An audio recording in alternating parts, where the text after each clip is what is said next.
Alright guys, let's go ahead and get started. So today's stuff will be on our arrays, and then we'll also start working with assignment 8. So last time, maybe what I'll do is start with a small review.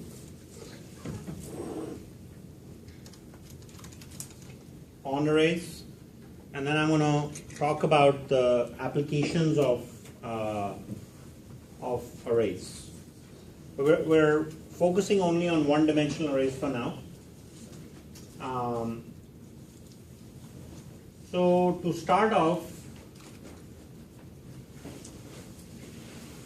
we had talked about the need for arrays. So this opening problem reflects, if you were to compute an average of 100 numbers, we wouldn't want to declare 100 numbers. We would want to have some easy way of dealing with the data storage. And that's why we have this concept of arrays. It's basically a contiguous blob of memory that contains values of the same data type, right? Contains values of the same data type. So you can define a size that you want, but you cannot change the size of an array. When we specify something in rectangular brackets, that represents a dimension. My definition of a dimension was, or is, hasn't changed. It's a way of organizing data. We're dealing with one-dimensional arrays for now.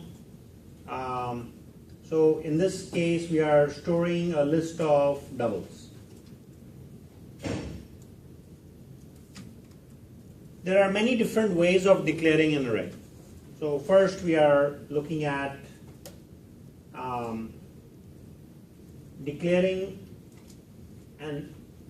declaring a variable that can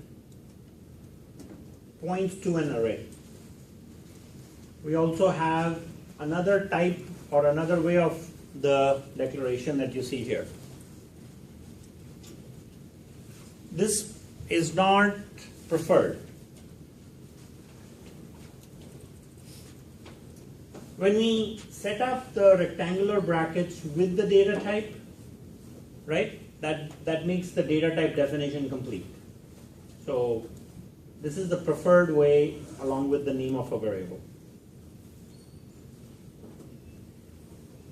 So you can declare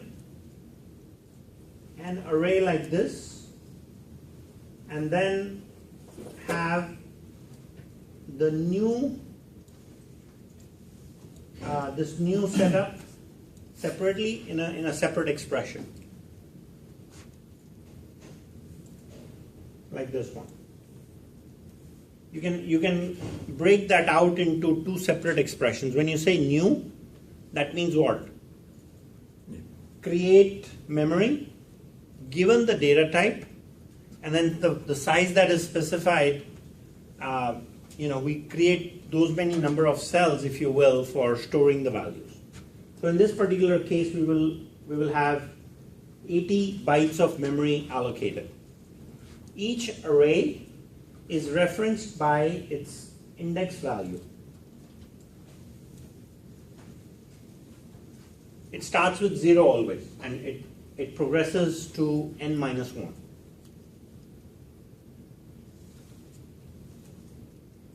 There is also a property in arrays refers to length that tells you the size of the array.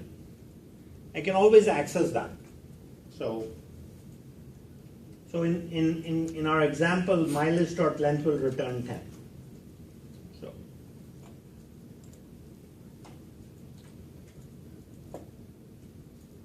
when an array is created, a lot of default values are assigned. If you have an integer or a float or a double, it will assign 0.0. If it's a char, it will assign a null. If you create a Boolean array, then all the values will be set to false. Unless, of course, you choose to assign your own default values.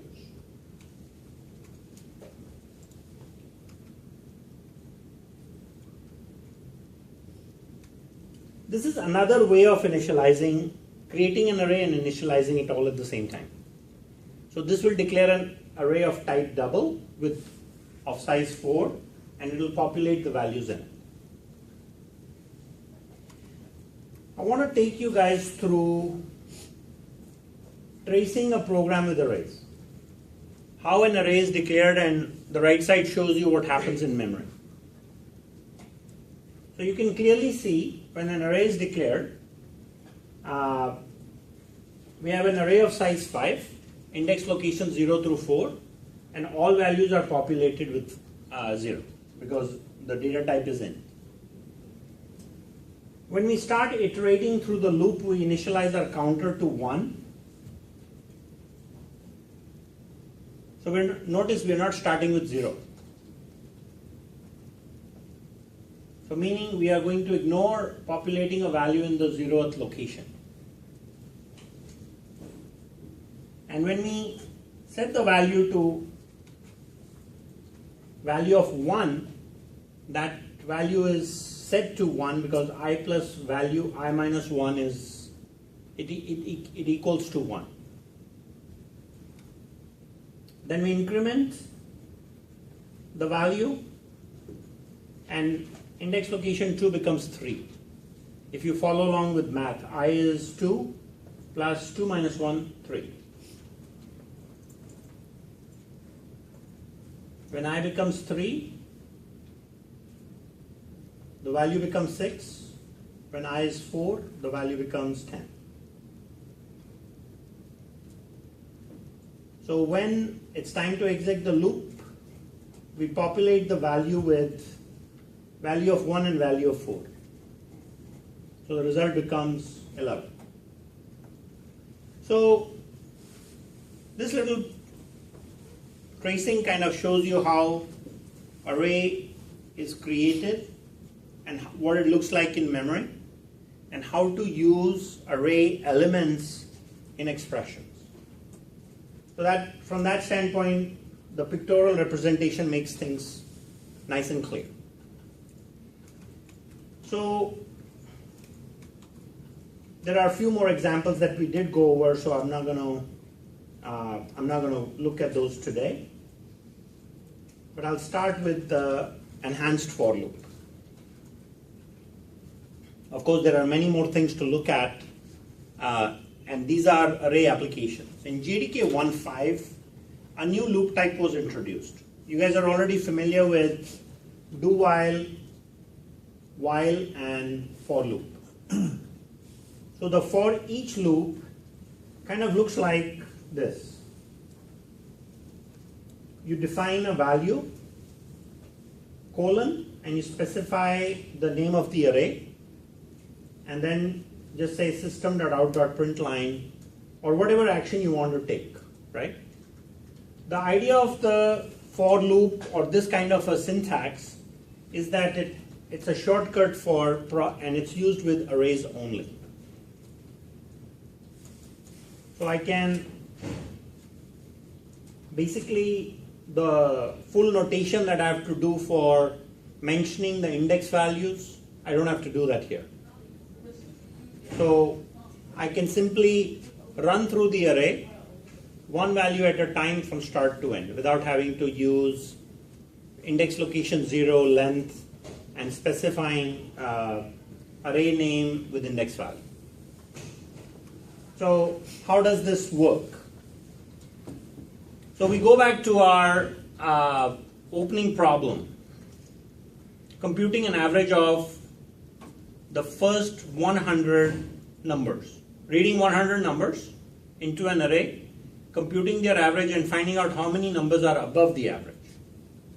So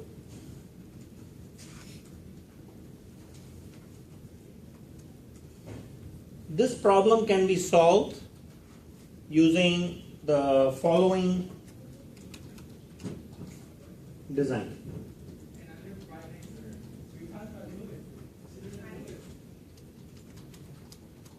So first,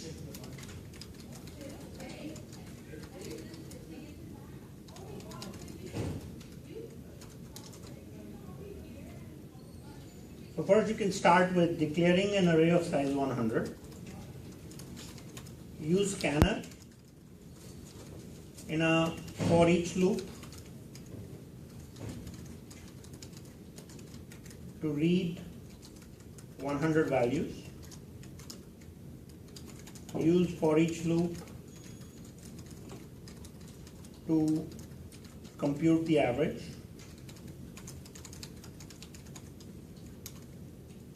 And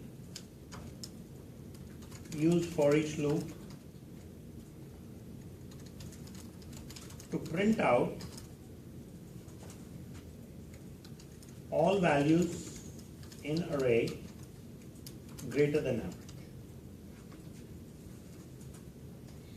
So that would be a very simple program, and I'd like you guys to try this out as a class exercise today, later on when we break for lab.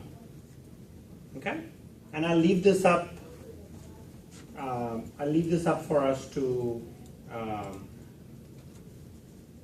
follow along during lab time. So continuing on to do more things. So copying arrays. If you want to copy one array to another, right? So we have list 1 and list 2 here, two arrays. One is pointing to, they're each pointing to their own contents, as you can see. If I say list 2 equals list 1, so this memory is removed. It's no longer accessible. So when we say list 1, it contains the address of these contents. When we talk about list 2, it contains the address of these contents. When you go in to say list 2 equals list 1, both the address of list 1 is copied into list 2. So both list 1 and list 2 are pointing now to the contents of list 1. And this guy right here, this part right here, is garbage collector. Garbage collection in Java means reclaiming the memory for reuse. So that part of the memory, list 2, whatever values it has, all disappear. So this is how we can have two arrays pointing to the same location. We are not making a copy of the array, like we are not duplicating values, but what we are doing is copying, we have got two references of object that point to the same content. Okay? Does that mean it would relist, like list 1 has 10 arrays, list 2 has 10? So when you combine it, does it go from 10, 11, 12? No, when you do this, it's pointing to the same memory as contents of list 1. So if list 1 had 10 values, it will continue to have 10 values. And it will not, whatever contents of list 2 were, are basically thrown away. They're no longer accessible. Oh, gotcha. But what happens is, whatever list 1 will show, list 2 will show the same contents, because you're pointing to the same block of memory at this time after executing this expression. Okay?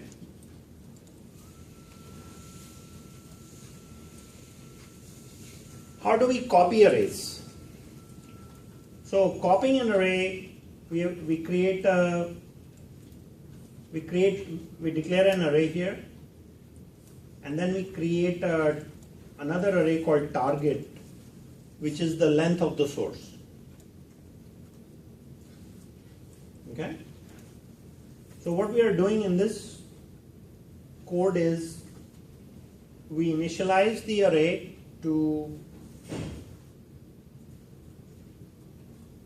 we initialize our counter to 0, and then we start copying the values from source into target. So for 0th location, we are copying the value of 0th index location from source to target. Then we increment our counter, right? And we keep doing this until the end of the array. Keep in mind, index locations are tracked with n minus 1 values. So, okay?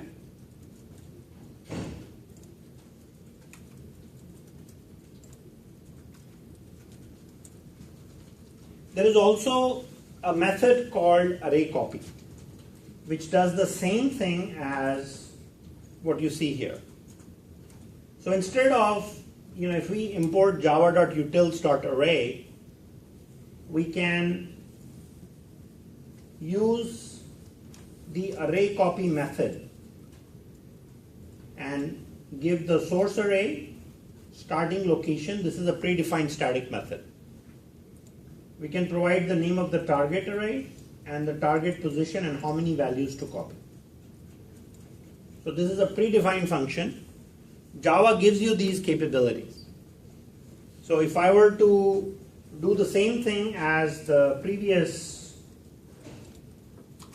if I were to look at my source array and target array, starting with index location 0, and if I wanted to copy everything, right, I would make a call to the function like this.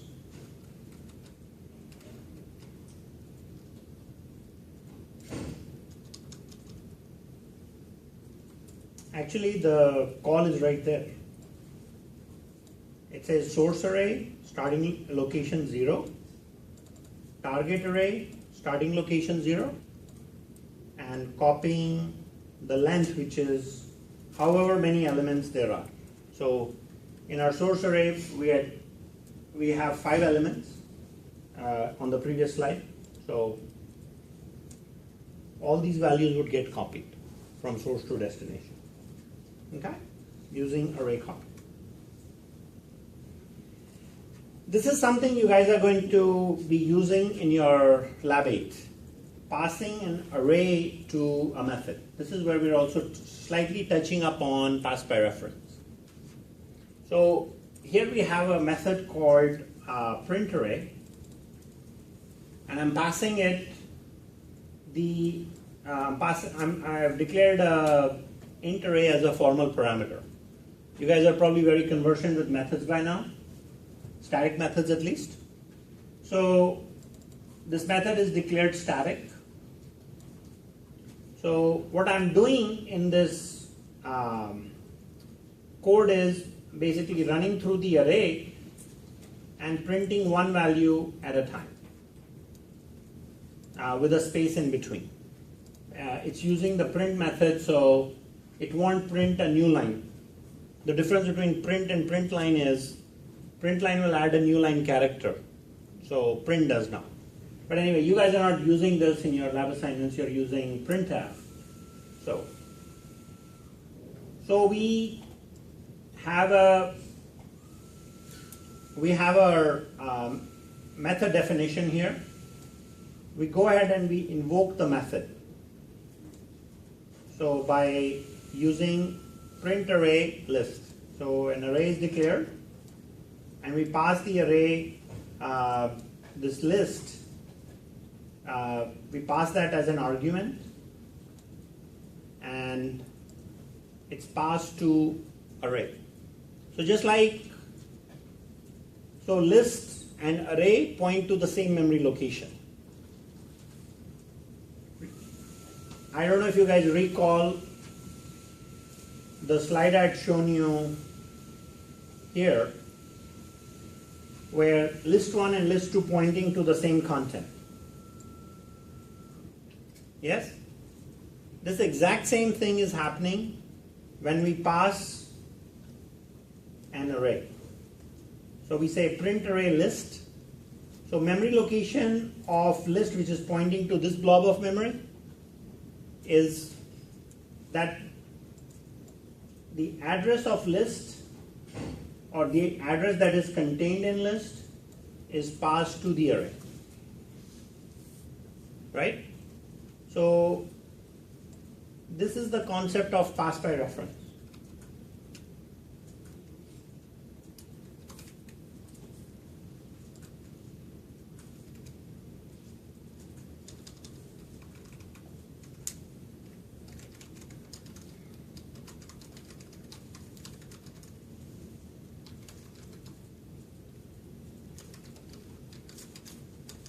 So it's the same thing as saying list is equal to array.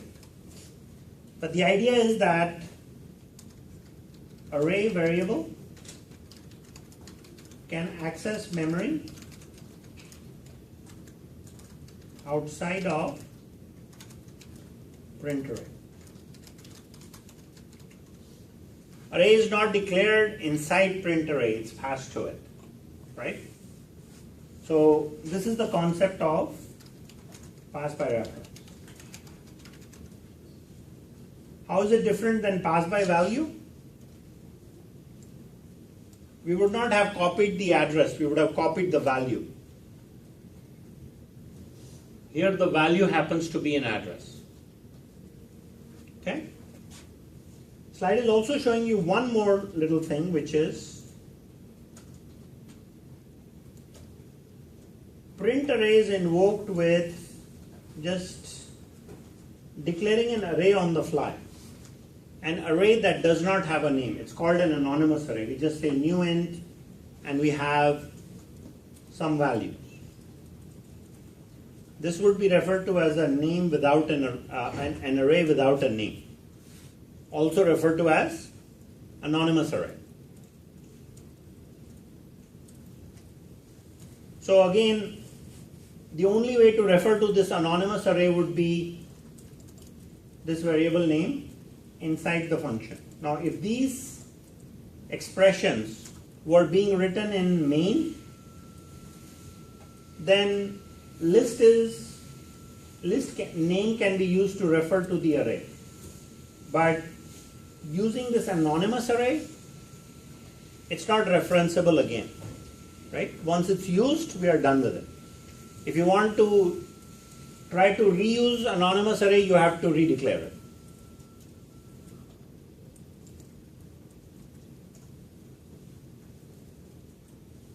So this statement is a sub-expression, like this part of the statement is a sub-expression, and it creates an array using this syntax. And there is no explicit reference variable for this. So that's why this array is called an anonymous array.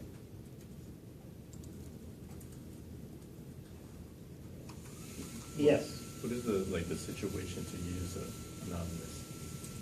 An example. Why would you use anonymous arrays? Yeah, just like If you want to compute average of 10 numbers that a user enters, you can create an anonymous array, set up the 10 values, and you're done with it. Then next time the user re-enters the value, and you just keep doing that again and again, every time you run the program. Right? So some review on pass by value and pass by reference. This is one of the key concepts, guys, that you want to know. The difference between pass by value is when you use regular data types or primitive data types, it's usually passed by value. So like for example, when I specify, if I write a static method,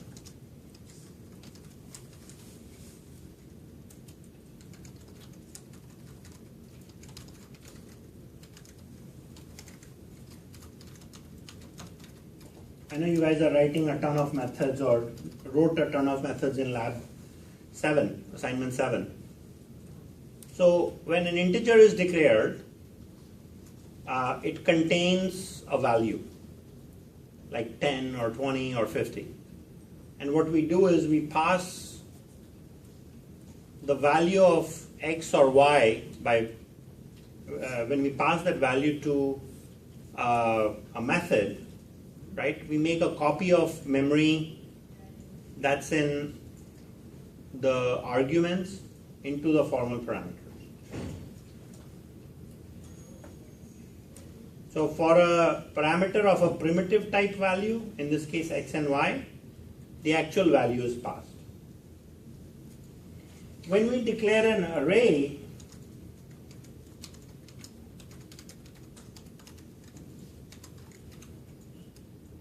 so let's say if I was passing an array like this,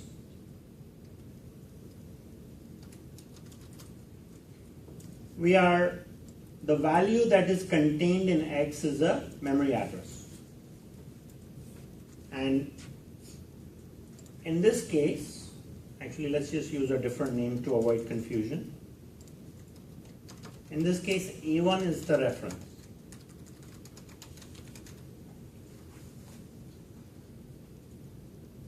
So the value of A1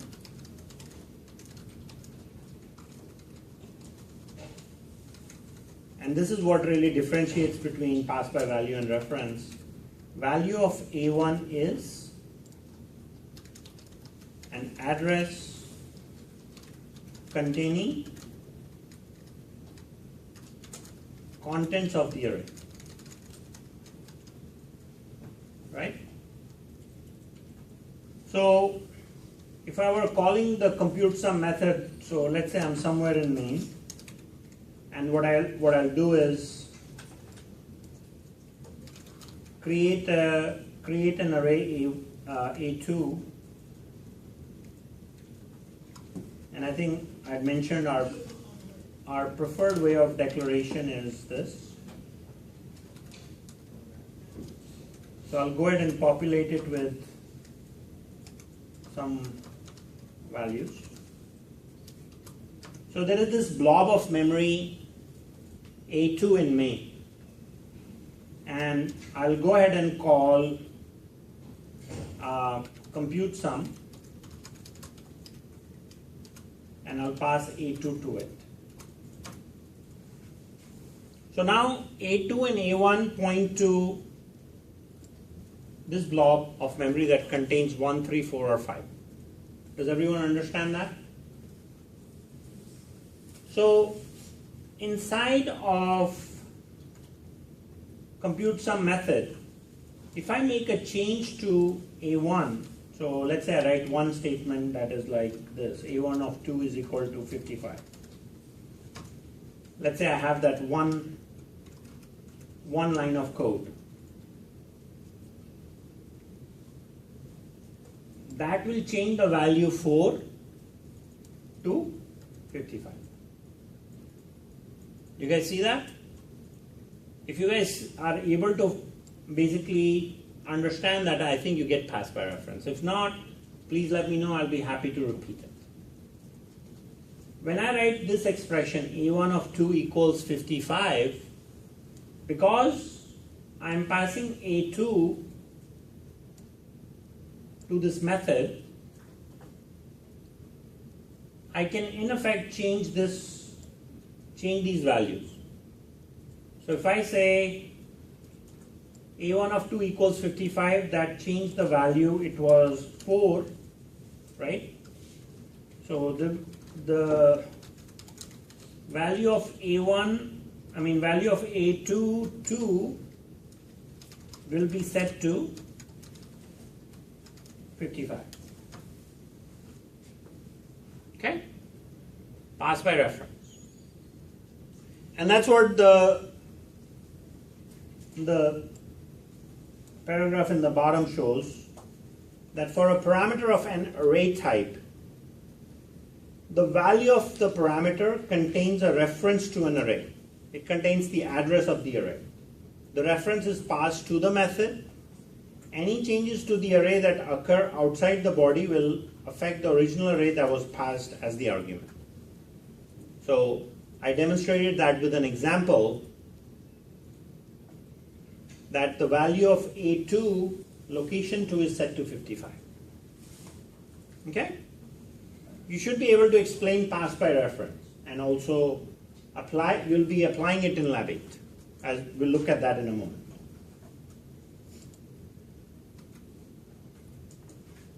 So here we have another simple example where we have the number and an array that's being passed to method M.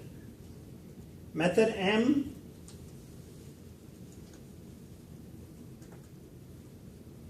is called right here. This is a repetition of pass by reference. So we declare X, we declare Y, and then we pass that to method M. And it's trying to demonstrate what happens with pass by value and pass by reference. When we go in to print the value of X, what do you think this will print out? Will it print out 1 or 1001? 1. It'll print 1. We tried to work with the swap function also like this. And when we try to print y's of 0, will that print 0 or will it print 5555? It should print 5555 because it's passed by reference and the value of location 0 is set to this new value. Okay? So this actually explains the difference between pass by value and pass by reference in the same program. You can copy and paste this code, try to run it, and see what the program does. But it will print the value of X as 1, which means the that's pass by value, and the index location value of 0 is going to be set to a newer value.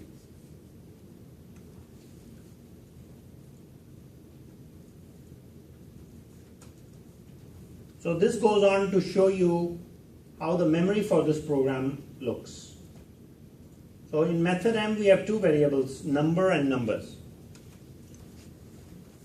So when method M is called, those variables are in the stack. Number and numbers. And in the main we have X set to 1, and we also have an integer array Y. And the reference of that is passed to numbers. Now you can also see the array is actually, it lives on the heap, not on the stack. So both Y and numbers point to this blob of memory. So when you go in to your method M and you modify a value, it modifies the values on the heap. And those references are sharing that location. So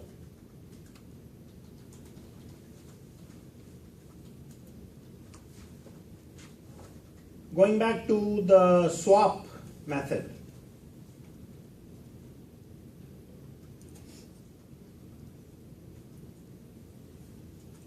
If we were to pass, we are trying to look at the swap function by passing the array elements. If you passed array elements to the swap function, like this function called swap first 2 in array, it will in fact swap the values because that work again is going to happen on the heap. And the swap first to an array function, if it had, basically if it was swapping index location 0 and 1, the swap would in fact work.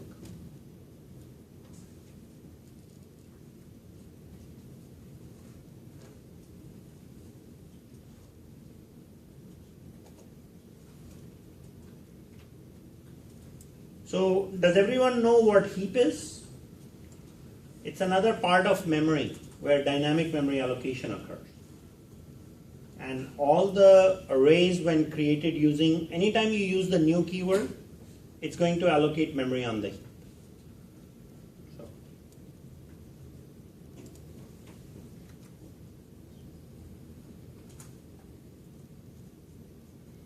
So let me take you guys to lab assignment 8.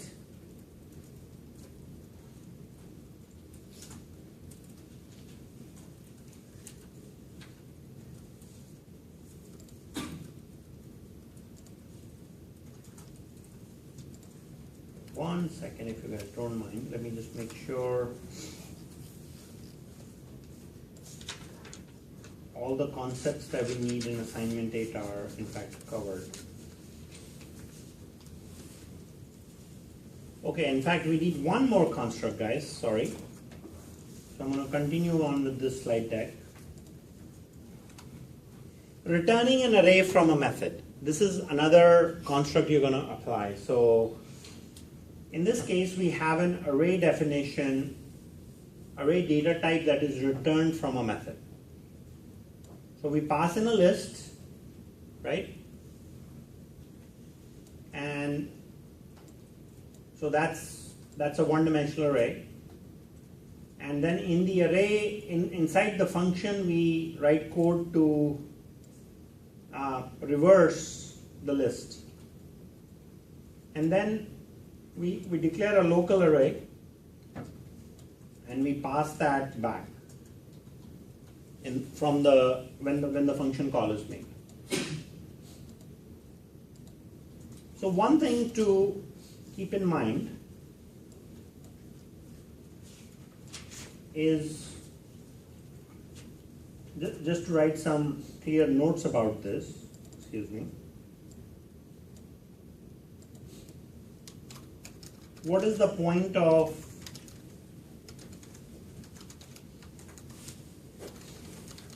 returning a value from a method of type array?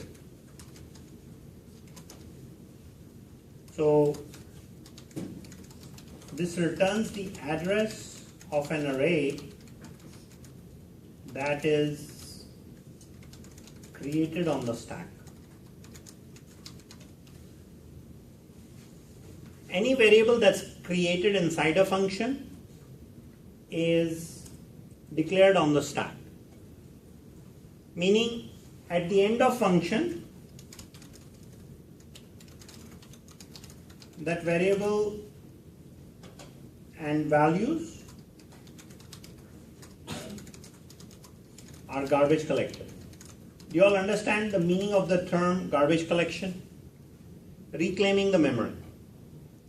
It's basically removed from the memory, so it's no longer accessible.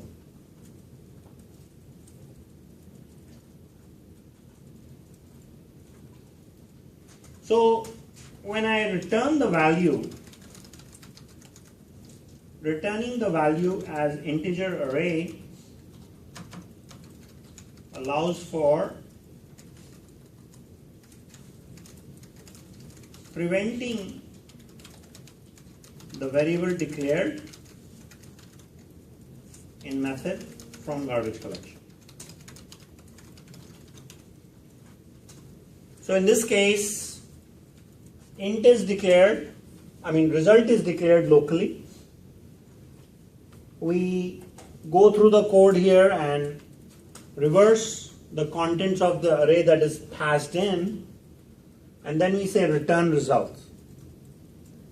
Return result, that memory address is kept in some location. So take a look here. We have, if this was code in main, we would have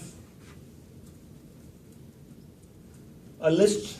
We have a list declaration with 6 values, and we call reverse function, and we pass list to it. So this address is passed in, and we have another array declaration list 2. So list 2 will contain the address of the result when it's returned.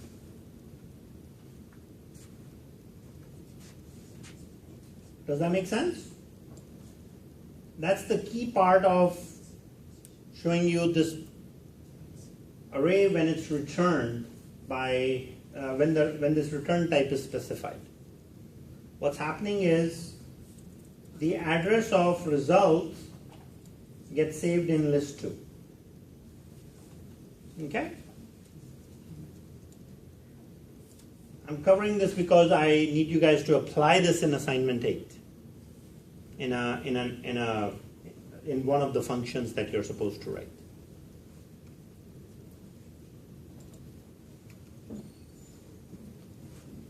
So a little bit of tracing in the reverse method. This will help. The pictures always help. At least for myself, it makes it somewhat clear.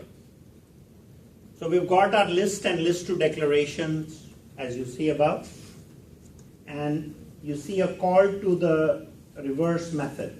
This is the reverse method written below. When list 1 is passed, right? When list 1 is passed to the reverse method, the variable list and list 1 point to this same blob of memory. Does that make sense?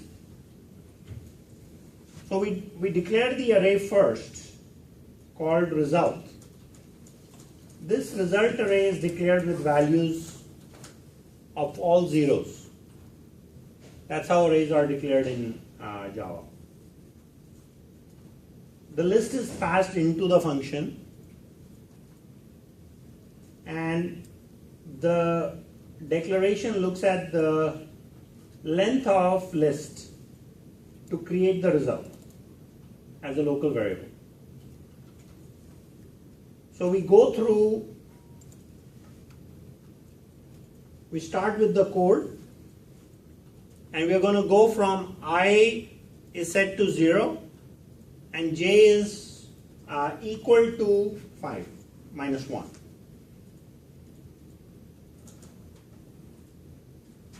So we are looking at the condition to be j's should be equal to 5 minus 1. And then we also have a semicolon with another condition. You can write for loops with 2 conditions like this. And we increment I and decrement j. There's a purpose of this, so we can simply say result of j is equal to list of I. So here I is 0 and j is 5. Sorry, this part is initializing 2 counters and with 1 condition check. I misspoke earlier, sorry. We are doing 2 initializations using the comma operator. I is set to 0, j is set to 5. Then we do a condition check to make sure that I is less than 6.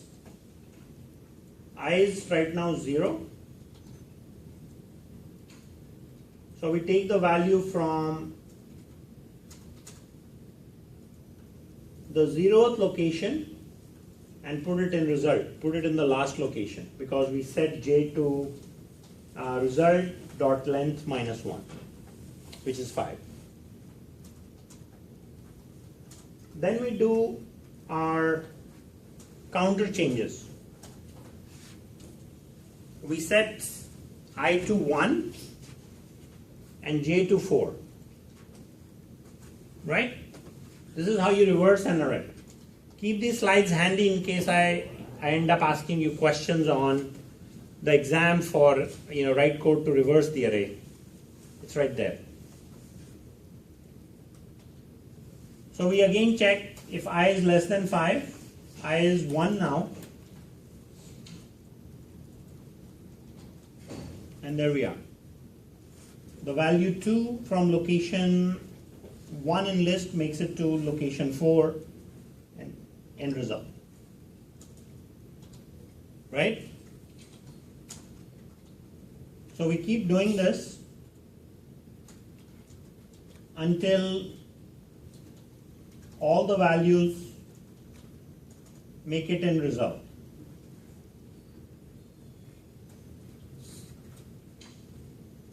When I becomes 5, the loop terminates. So we exit. And then it's time to return the result. So when we return the results, that the address of result, or the value that is in result, which is an address of this blob of memory, is returned to list 2. So list 2 forever will remember the address of this reversed array. Right? Where are list 1 and list 2 and results? The actual array declaration, like this guy and this guy, where are these declared? On the heap. Whenever you declare an array, either using this convention or using this convention, it's always declared on the heap. Okay? So result is returned, and list 2 then contains the newer value. This is also passed by reference. Arrays are always passed by reference. All primitive data types are passed by value.